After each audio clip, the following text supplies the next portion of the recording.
அந்த தண்ட சோறு இங்க வந்து இந்த வீட்டுல உட்காந்துக்கிட்டு 3 வேளையும் மூக்க பிடிக்க கொட்டிக்கிட்டா. வேலைன்னு சொன்ன உடனே ஓடி போட்டானே. திருட்டு பைய. அவன் உங்க மருமகன் தானே? வாய கழுவு. ஏன் மருமகன்? அடுத்து மருமகன். பாருங்க, 1000 ஆனாலும் சொந்தம் தானே. உங்க மருமகனுக்கு உறவுக்காரங்களான எங்களுக்கு தான் நீங்க நியாயமா பார்த்து சப்போர்ட் பண்ணிருக்கணும். அதை விட்டுட்டு அந்த பக்கம் போயிட்டீங்க. இந்த கிழவிக்கு கூடி சீக்கிரத்துல ஒரு வழி பண்ணணும் வைஜெயந்தி. எனக்கு திமிரு பாரு அவளுக்கு. அவளை இரு வளர்மதி. இப்ப இவளுக்கு நம்ம கிட்ட பம்பு பண்றது, நமக்குள்ள பிரச்சனையை மூட்டி விடுறது, அதை வச்சு பரந்தாமன் கீதா கல்யாணத்தை நிறுத்துறதுக்கு தான். அதுக்கு நம்ம இடம் கொடுத்துட கூடாது. ஒரு வேளைக்கு சாப்பிட கூட காசு இல்லாம இருந்தா அதுக்கு யார் பொறுப்பு? இந்த கேள்வியை கண்ணாடியை பார்த்து கேட்கணும்டி. என்ன கூட்டிட்டு வந்து அடிமை மாதிரி உட்கார வச்சு கேள்வி கேட்கிறியா நீ? இப்போ சோறு போட முடியுமா போட முடியாதா? நான் எதுவும் சமைக்கல. எதுவா இருந்தாலும் நீங்க என் அண்ணன் கிட்ட பேசினதுக்கு அப்புறம் தான்.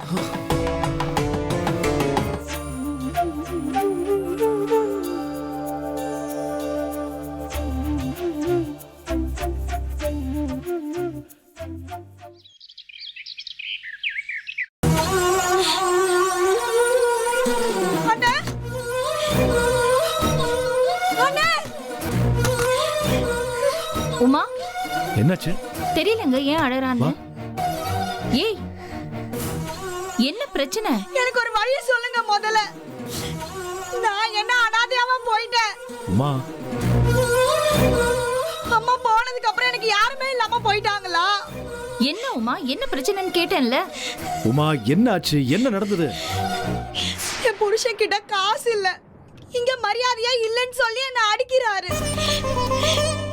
என் மாமியார் வீட்டுக்கு போனா அங்க வேலைக்காரிய விட்டு கழுத்தை புடிச்சு வெளியே தள்ளுறாங்க.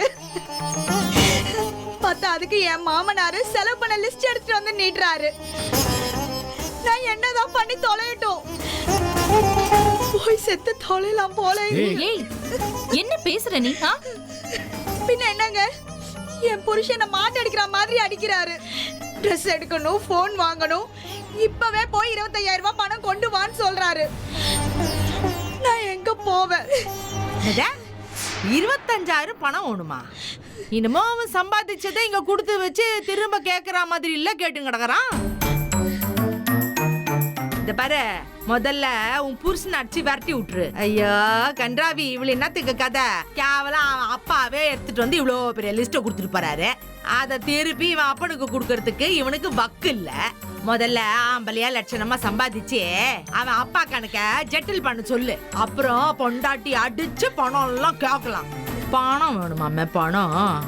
ஆளைய மூஞ்சி எப்படி இருக்கிறான் பாரு, நல்ல சீம பசு மாதிரி முழுன்னு. நாம் இப்படி இருக்க வேண்டிய நிலைமை வந்துருச்சேன்னு கொஞ்சமாவது அவனுக்கு வசனம் இருக்குதா? நல்ல தண்ட சோறு தின்னுட்டு ஊரை சுத்திட்டு இருப்பானாடி. கொஞ்சமாவது இந்த கவலை எல்லாம் இருந்துச்சுன்னா. ஏய், அவன் அடிச்சான்னு சொல்லிட்டு வெக்கம் இல்லாம இங்க வந்து ஒப்பாரி வச்சுன்னு கிடக்குறிய. திரும்ப 2 சாத்து சாத்துறத விட்டுட்டு இங்க பாருங்க, நான் உங்ககிட்ட ஒன்னும் பேசல. ஐயோ, நல்லது சொன்னா உரைக்கவே உரைக்காத. உனக்கு இது தேவைதாண்டி, தேவைதான். சும்மா மாப்பிள்ளன்னு சொந்த கொண்டாடினா மட்டும் போதுமா? அவருக்கு ஏதாவது செஞ்சாதானே? கூட பிறந்தவங்க தான் இழிச்ச வாங்க. எல்லாத்துக்கும் உங்ககிட்ட கை நீட்டிக்கிட்டு இருக்காங்க. மாப்பிள்ளையும் அப்படி இருப்பாரு. இப்ப யாரும் யார்கிட்டயும் கையேந்தி நிக்க போறது கிடையாது. அவங்களுக்கு தான் பொறுப்பு பிரிச்சு கொடுத்துருக்குல்ல, அதுல இருந்து வர வருமானத்தை அவங்களுக்கு தேவையா இருக்கும் போது எடுத்துக்க வேண்டியதானே?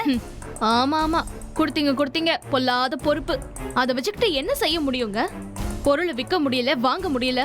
ஆமா, விற்க முடியாதுதான். முறையா எல்லாத்தையும் பிரிச்சு கொடுக்கற வரைக்கும் அதை வச்சு அனுபவிக்கலாமே தவிர அதை விற்கலாம் முடியாது. அப்ப இந்த மாதிரி தான் பிரச்சனைக்கு மேல பிரச்சனையா வெடிக்கும். அப்ப நான் இப்படியே அடிபட்டு சாக வேண்டியதுதானா? ஆமா, அவர் எதுக்கு ஒண்ணு அடிச்சாரு? அவர் ஒரு பொண்ணு மேல எப்படி கை வைக்கலாம்? ஐயா மாப்பிள்ள ஏன் மாப்பிள்ள தேவையில்லாத தலைவலி எல்லாம் நீங்க இழுத்து விட்டுன்னு கிடக்குறீங்க? அதெல்லாம் அவன் புருஷன் பொண்டாட்டி சமாசாரம். பொண்டாட்டி அடிக்கிறான் புடிக்கிறாங்கிறதெல்லாம் அவன் இஷ்டம். வான மாப்பிள்ள, நீங்க தலையிடாதீங்க. உங்களுக்கே 1008 புடுங்கல் கிடக்குது. இது வேற ஒண்ணு தேவையா தொக்கா? இதுல நீங்க ஒன்னும் சொல்லாதீங்க. என் அண்ணன் என்னோட வாழ்க்கை பிரச்சனைல தலையிட்டு தான் ஆகணும். இப்பதான் அவங்க உங்க அண்ணன்னு தெரியுதாக்கும். ஏன் நீனு வளர்மதி வைஜெயந்தி எல்லாம் கூட்டு சேர்ந்து பிரச்சனை பண்ணும்போதெல்லாம் இது தெரியலையாக்கும். கரெக்டா சொன்ன கவிதா. அதானே இந்த பாரு, அவளுங்க பின்னாடி தானே குட்டி போட்ட பூனை மாதிரி சுத்தினே கிடப்ப. உனக்கு பிரச்சனைன்னா அவளுங்க கிட்ட சொல்ல வேண்டியதானே, அப்படியே தீர்த்து வச்சிருவாளுங்கல்ல. நீங்க தேவையில்லாம பேசாதீங்க. நான் என் அண்ணன்கிட்ட ஏன் விஷயமா பேசிட்டு இருக்கேன். இதுல வேற யாரும் தலையிடக்கூடாது. அம்மா கொஞ்சம் இருங்க. சரி மாப்பிள்ள, நான் பேசல. உமா, இப்ப என்ன பண்ண சொல்றேன்? அவர்கிட்ட கேளுங்க.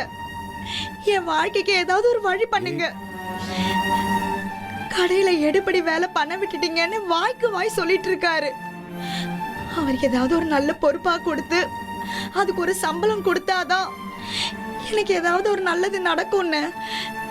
இல்லைன்னா இப்படிதான் என்ன கொடுமைப்படுத்திட்டே இருப்பாருன்னு.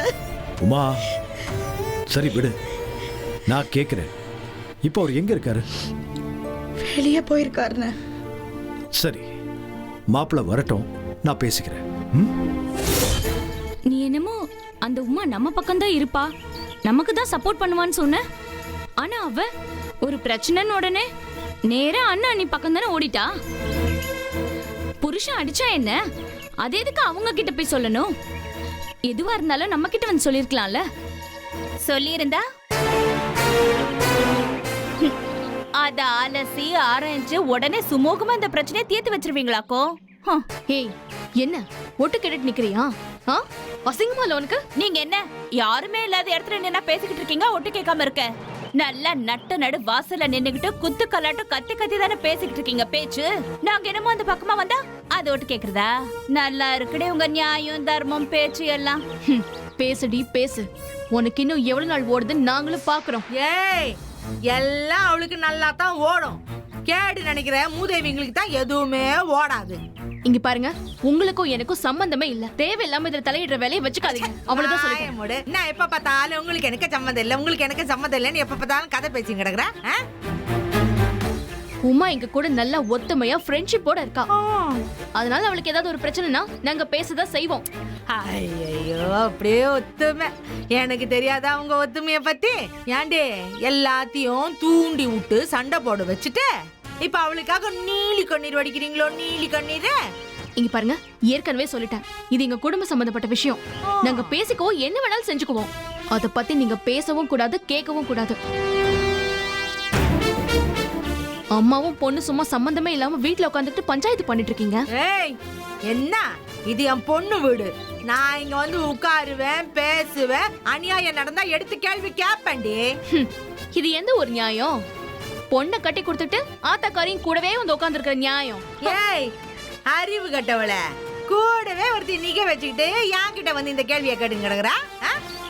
அவளுக்கு சம்பந்தமே இல்லாத மாமன் பையனை இந்த வீட்டுக்கு கூட்டின்னு வந்து நடு வீட்டுல உட்காத்தி வச்சால.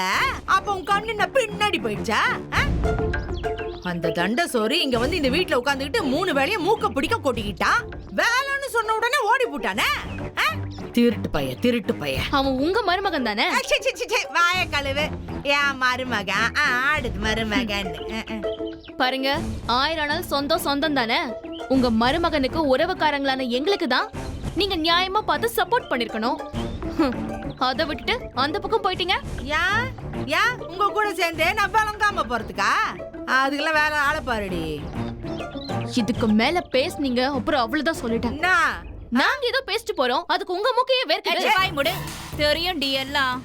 நீங்க யாரு, எப்படிப்பட்ட ஆளு, என்னென்ன பேசுவீங்க, என்னென்ன பண்ணுவீங்க எல்லாம் எங்களுக்கும் தெரியும். உமா உங்க அண்ணன் கிட்ட போய் கம்ப்ளைண்ட் பண்ணிட்டா. நம்ம பக்கம் இனி சேருவாளோ மாட்டாளோங்கிற சந்தேகம். நம்ம பக்கம் இப்போ ஒரு டிக்கெட் குறைஞ்சிருச்சுங்கிற வருத்தம். அதானே. அவ எப்பவும் எங்க பக்கம் தான் இருப்பா. இன்னைக்கு ஏதோ புருஷன் கை நீட்டி அடிச்சுட்டாருங்கிற ஆதங்கத்துல அவர்கிட்ட போய் சொல்லிருக்கா. அவர் தானே இந்த கல்யாணத்தை முன்னாடி நின்று நடத்தினாரு. அதனால அவர்கிட்ட சொல்லி நியாயத்தை கேட்டுப்பா. அதுக்காக அவ எங்க கூட இல்லன்னு நினைச்சா அது முட்டாள்தனம். ஐயோ ஐயோ ஐயோ, அறிவு கொழுந்துங்களா? இருங்கடி இருங்கடி, உங்க கூட்டணி எல்லாம் எத்தனை நாளைக்கு ஓடுதுன்னு நானும் பார்க்கத்தானே போறேன். கூடிய சீக்கிரம் நீங்க எல்லாம் முடிய புடிச்சுக்கிட்டு உருண்டு இந்த வீட்ல சண்டை போட்டுக்கல. பாருங்கடி பாருங்க. ஏமா எதுக்கு தேவையில்லாம நின்னு இதுங்க கிட்ட எல்லாம் வெட்டி பேச்சு பேசி கிடக்குற? நாம என்ன இதுங்கள மாதிரி வேலை வெட்டி இல்லாம ஊரை சுத்திட்டு வந்து சோறு தின்றவங்களா? வாமா, இதுங்க கிட்ட போய் நின்னு பேசிட்டுலாம் கிடக்காத. வா வா, 1000 வேலை கிடக்குது.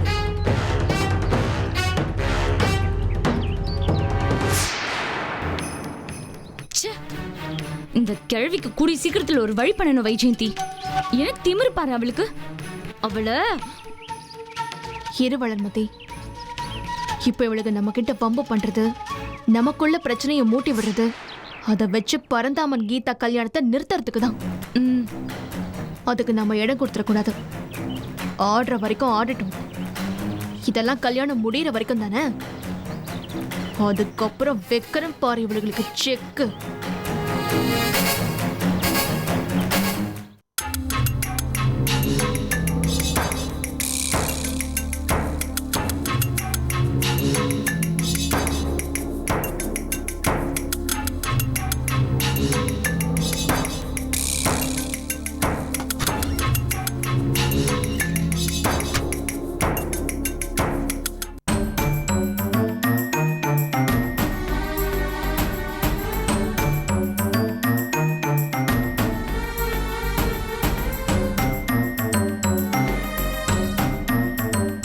ஹேய், என்ன சமைச்சிருக்க வீட்ல?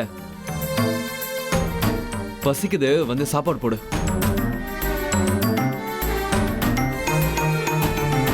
அப்படி என்னமோ வீராப்பா பேசி என்ன அடிச்சிட்டு போனீங்கல்ல, அதே வீராப்பாவோட ஹோட்டல்ல போய் சாப்பிட வேண்டியது தானே? ஆமா, அப்படியே நீங்க அள்ளி அள்ளி கொண்டு வந்து கொட்டிருக்கீங்க. அதை நாங்க பொறுக்கிட்டு போய் நாங்க ஹோட்டல்ல கொடுத்து சாப்பிடுறோம். என் பாக்கெட்டே காலியா இருக்கு. இதுல சாப்பிட்டுட்டு உனக்கு பார்சல் வேற வாங்கிட்டு வரணும். ஒரு வேளைக்கு சாப்பிட கூட காசு இல்லாம இருந்தா அதுக்கு யார் பொறுப்பு? இந்த கேள்வியை கண்ணாடியை பார்த்து கேட்கணும்டி. என்ன கூட்டிட்டு வந்து அடிமை மாதிரி உட்கார வச்சு கேள்வி கேட்கிறியா நீ? இப்போ சோறு போட முடியுமா, போட முடியாதா? நான் எதுவும் சமைக்கல. எதுவா இருந்தாலும் நீங்க என் அண்ணன் கிட்ட பேசினதுக்கு அப்புறம் தான்.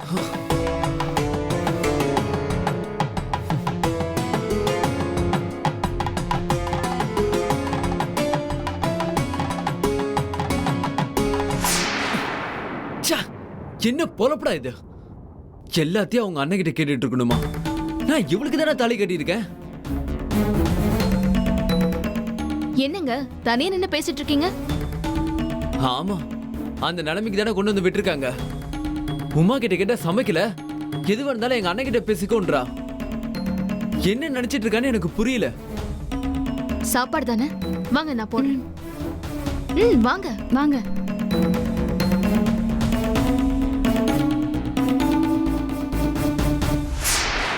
வாங்க வாங்க உட்காருங்க. தண்ணி ஊத்து.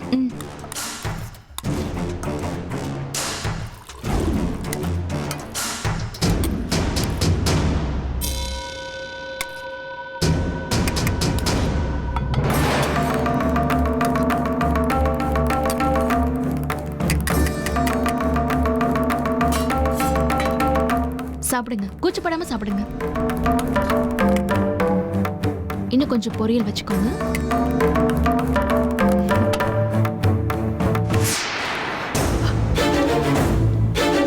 பாத்தியாடி, சாப்பாடு கடை நடந்துன்னு கிடக்குது. இந்த தண்ட சோறு வந்தா பேசணும்னு மாப்பிள்ளை சொல்லின்னு கிடந்தாரு. மாப்பிள்ளை எங்க போனாரு? அம்மா வெளியே போயிருக்காங்கம்மா. இப்பதான் ஏதோ ஃபோன் வந்தது, அவசரமா வெளியே கிளம்பியிருக்காரு. சாப்பாடு போடுறாளுங்களா சாப்பாடு? இப்ப பாரு நான் அவளுங்களுக்கு எப்படி சாப்பாடு போடுறேன்னு. வா, நல்லா சாப்பிடுங்க. என்ன சாப்பாடு பரிமாறம் எல்லாம் பலமா நடந்துட்டு இருக்குது போல இருக்குதா? ஏண்டிமா வைஜெயந்தி, அன்னைக்கு உன் புருஷனை உட்காத்தி வச்சு இந்த மாதிரி சாப்பாடு போடும்போது இந்த வாய் இன்ன பேச்சு பேசிச்சே. இப்ப நீ என்னத்துக்கு உமா புருஷனை உட்காத்தி வச்சு சோறு போட்டு கிடக்குற? பாருங்க, 1000 இருந்தாலும் உமா எங்களுக்கு வேண்டியவ. அவ புருஷனுக்கு நாங்க சாப்பாடு போடுறதுல எந்த தப்புமே கிடையாது. வெண்ண இதே மாதிரிதான் அன்னைக்கும் ராஜேந்திர மாப்பிள்ள பசின்னு வந்தப்போ எந்த பாகுபாடும் இல்லாம என் பொண்ணு அவரை உட்காத்தி வச்சு சோறு போட்டு கிடந்தா. அதுக்கு என் பொண்ணையும் உன் புருஷனையும் என்ன பேச்சு பேசின? சாப்பாடு மட்டும் தான் போடுவியா இல்ல வேற ஏதாவது செய்வியான்னு கேட்டியே? இப்ப அதே வார்த்தைய திருப்பி நான் உன்னை கேக்குறேன்டி. இப்ப சாப்பாடு மட்டும் தான் போடுவியா இல்ல வேற ஏதாவது? யார பார்த்து என்ன என்ன என்ன பிச்சு போடுவேன். கைய ஓங்குற வேலையெல்லாம் வச்சுக்காத. அவங்க பெரியவங்கங்கிற மரியாதை கொஞ்சம் கூட இல்ல. பாருமா உன் புருஷனுக்கு சாப்பாடு போடுறதுக்கு என்னெல்லாம் பேசுறாங்கன்னு. என்னம்மா நீ சும்மா இருமா, உனக்கு ஒண்ணும் தெரியாது. அந்த ஜோயின் செக்குக்கு வேற வேலை கிடையாது. உமா பாருங்க என்ன செஞ்சிடுவா உமா. அன்னைக்கு இதே மாதிரி தானம்மா ராஜேந்திர மாப்பிள்ளை உட்காத்தி வச்சு சோறு போட்டோம்.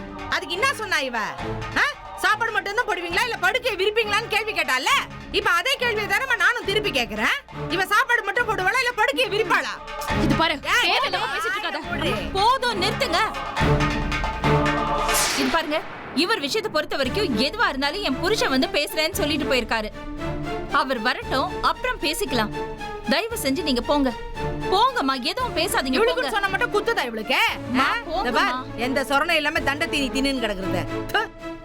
கை நீட்டுற வேலையெல்லாம் வச்சுக்காத.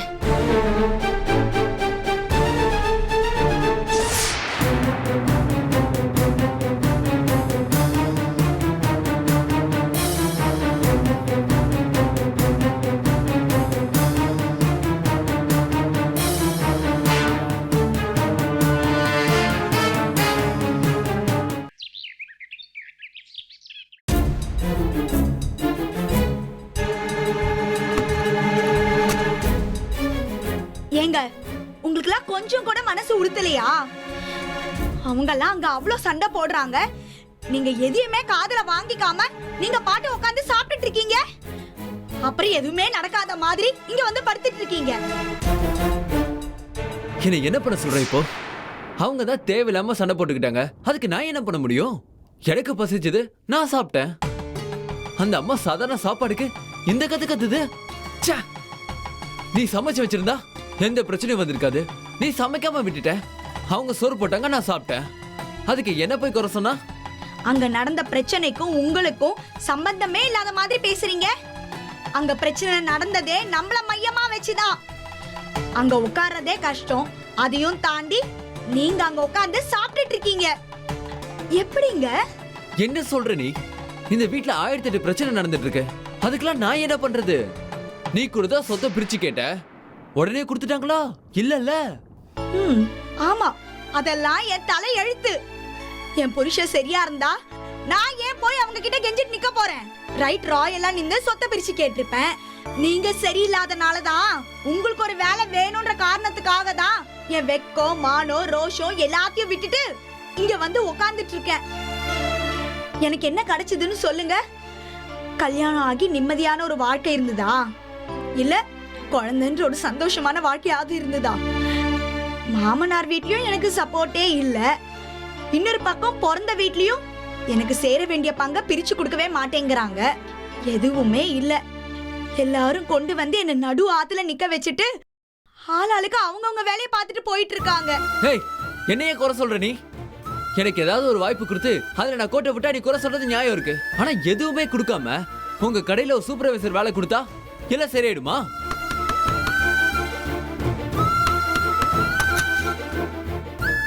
உங்களை மாமா கூப்பிடுறாங்க.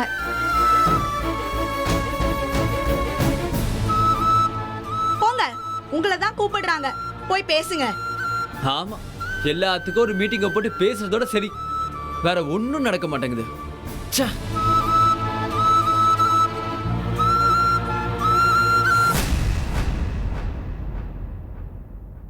வாங்க மாப்பிள்ள,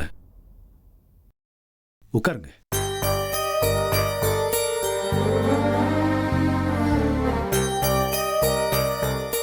இத பாருங்க மாப்பிள்ள, நீங்க இந்த வீட்டுல எல்லாரையும் விட சின்னவர்.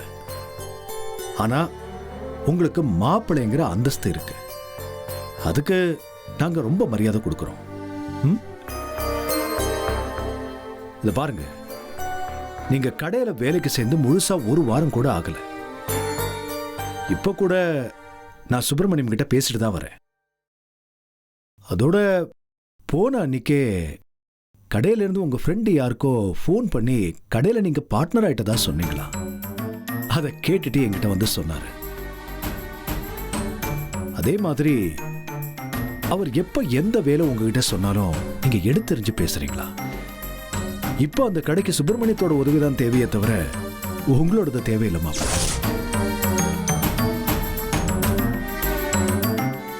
உங்களை நாங்க அந்த கடையில வச்சதுக்கு காரணம் நீங்க ஏதாவது தொழில் கத்துக்கிட்டு முன்னேறணுங்கிறதுக்காக தான். அப்பதான் நீங்க நாளைக்கு ஏதாவது தொழில் ஆரம்பிச்சா கூட அதுல பெரிய அளவுல வர முடியும். இதை பாருங்க, இப்ப காஞ்சிபுரத்துல பட்டுக்கடை நடத்துறதுங்கிறது சாதாரணமான விஷயம் இல்லை. இதுல பெரிய காம்படிஷனே இருக்கு. தெருவுக்கு 10 கடை வந்தாச்சு. இந்த மாதிரி நேரத்திலயும் நம்ம கடைக்கு கஸ்டமர்ஸ் ஏன் வராங்கன்னா அது நமக்கு இருக்கிற பேருக்காக தான்.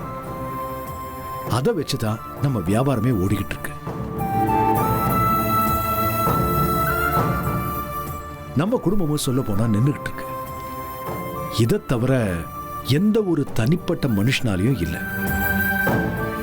எங்க அப்பா இந்த பேரை உருவாக்குனாரு, நான் அதை ஓரளவுக்கு காப்பாத்துறேன். அப்புறம் என் தம்பிங்க சண்முகம், ராஜேந்திரன் இதுக்காக கஷ்டப்பட்டு உழைச்சிட்டு இருக்காங்க. எங்க அப்பா கிட்ட கஷ்டப்பட்டு நாங்க எல்லாத்தையும் கத்துக்கிட்டதுனாலதான் இந்த பிசினஸை எங்களால இந்த அளவுக்கு நடத்த முடியுது. நீங்க வந்து 1 வாரம் கூட ஆகல, ஆனா அதுக்குள்ள ஏன் இப்படி நடந்துக்கிறீங்கன்னு தான் எனக்கு புரியல மாப்பிள்ள. அப்புறம் இன்னொரு விஷயம் கூட கேள்விப்பட்டேன். அந்த சுரேஷும் நீங்களும் சந்திச்சு பேசுறதா. என்னதா சுரேஷா? இவர் எதுக்கு அந்த கேடு கட்ட உன்னை சந்திச்சு பேசி கிடக்குறாரு மாப்பிள்ள?